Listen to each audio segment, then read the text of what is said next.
സുഭാഷിതം എന്ന വാക്കിൻ്റെ അർത്ഥം സുവിശേഷം പ്രസംഗം എന്ന് പറയുന്നതിൻ്റെ വേറൊരു രൂപമാണ്.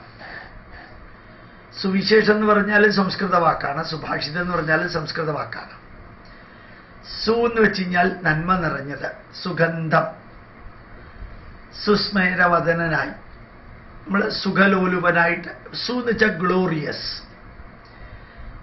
ഓ ശരിക്ക് സുഭാഷിതം എന്ന് പറഞ്ഞാൽ പറയപ്പെട്ടത്, ഭാഷിതം എന്ന് പറഞ്ഞാൽ പറയപ്പെട്ടത്. ഭാരതത്തിൽ സുഭാഷിതം 10,000 കണക്കിനുണ്ട്. എല്ലാം മാനേജ്മെന്റ് പ്രിൻസിപ്പിളാണ്. അതൊന്നുകിൽ മനസ്സിന്റെ നന്മയ്ക്ക്, അല്ലെങ്കിൽ ശരീരത്തിന്റെ ആരോഗ്യത്തിന്, അതല്ലെങ്കിൽ കുടുംബ ബന്ധം ദൃഢമാക്കാൻ, അല്ലെങ്കിൽ സാംസ്കാരികമായിട്ട് വാല്യൂ ബേസ്ഡ് ആയിട്ടുള്ള ഉയർച്ചയ്ക്ക്, അല്ലെങ്കിൽ സമൂഹത്തിൽ ഐക്യം ഉണ്ടാക്കാൻ, അല്ലെങ്കിൽ രാഷ്ട്രത്തിന്റെ ഇന്റഗ്രേഷന് വേണ്ടിയിട്ട് മാത്രമാണ് സുഭാഷിതം പറയുക. അതിൽ സ്വർഗവും നരകവും അല്ലെങ്കിൽ പാപം പുണ്യം ഇതൊന്നും അതിനകത്ത് ജനറലി വരില്ല. ഇനി അഥവാ പാപം പുണ്യം എന്നുള്ള വാക്കുകൾ ഉപയോഗിക്കുന്നുണ്ടെങ്കിലും അത് സിൻ അല്ലെങ്കിൽ വെർച്യു എന്ന രീതിയിലല്ല ഉപയോഗിക്കുന്നത്. ഒരു സന്ദേശം നോക്കാം, നിങ്ങൾ കേട്ടിട്ടുള്ള ഒരു സന്ദേശമാണത്. ഇങ്ങനെ 10,000 കണക്കിന് സുഭാഷിതങ്ങൾ ലൈഫ് മാനേജ്മെന്റിൽ ഭാരതത്തിലുണ്ട്. അത് മാത്രം പഠിപ്പിച്ചാൽ ഒരു 10 MBA ഡിഗ്രി കിട്ടിയ ഇഫക്റ്റാണ് ഈ 10,000 കണക്കിന് സുഭാഷിതം പഠിപ്പിച്ചാൽ.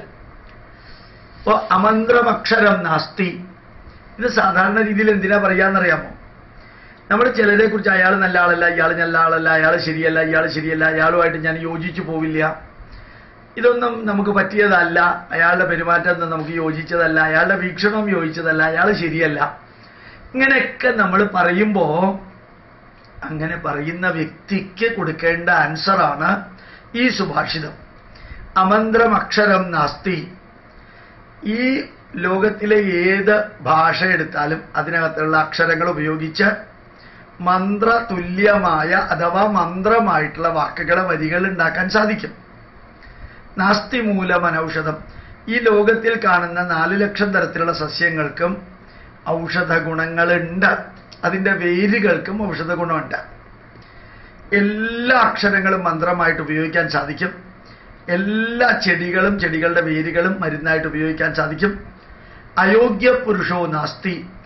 യൂസ്ലെസ് എന്ന് പറയാവുന്ന ഒരു മനുഷ്യനും ലോകത്തിലില്ല. യൂസ്ലെസ് എന്ന് പറയാവുന്ന ഒരു മനുഷ്യനും യോഗത്തിലില്ല. യൂസ്ഡ് ലെസ് ആണ് ശരിക്ക്. യോജകത് അത്ര ദുർലഭ. യോജക എന്ന് വെച്ചാൽ കോർഡിനേറ്റർ, മാനേജർ, ഡയറക്ടർ, പ്രൊഡ്യൂസർ, ഏത് വാക്ക് വേണമെങ്കിലും ഉപയോഗിക്കാം. അക്ഷരങ്ങൾ കറക്റ്റായിട്ട് ചേർത്ത് വാക്കുകൾ ഉണ്ടാക്കി, വാക്കുകൾ കറക്റ്റായിട്ട് ചേർത്ത് മന്ത്രമുണ്ടാക്കാൻ കഴിവുള്ളവരുടെ എണ്ണം വളരെ കുറവാണ്.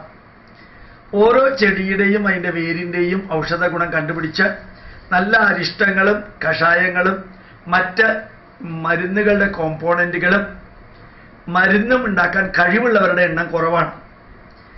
ഓരോ മനുഷ്യന്റെയും ഗുണങ്ങളും ദോഷങ്ങളും തിരിച്ചറിഞ്ഞ് അവനിലുള്ള മെറിറ്റുകൾ മാത്രം കണ്ടുപിടിച്ച് അവനെ ഓരോ പ്രത്യേക ദൗത്യം ഏൽപ്പിക്കാൻ കഴിവുള്ളവരുടെ എണ്ണം കുറവാണ്.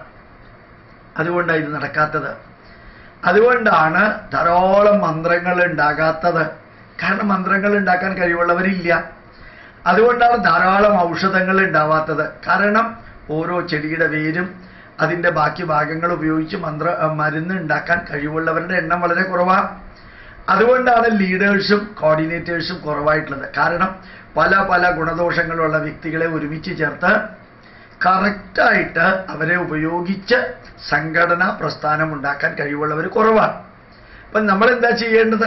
നമ്മളുടെ ജീവിതത്തിൽ ഏത് ടൈപ്പ് മനുഷ്യരുടെയും നന്മകൾ എടുത്തുകൊണ്ട് ഏത് ടൈപ്പ് മനുഷ്യർക്കും കുറേ കഴിവുകളുണ്ട്. ചിലർ IT ഫീൽഡിലുണ്ടാവും, ചിലർ പാട്ട് പാടാനുണ്ടാവും, ചിലപ്പോൾ ലെറ്റർ എഴുതാനുണ്ടാവും, ചിലപ്പോൾ കമ്പ്യൂട്ടർ വർക്കിലായിരിക്കും, ചിലപ്പോൾ വേറെ ഏതെങ്കിലുമൊക്കെ വർക്കിലായിരിക്കും ഓരോരുത്തർ.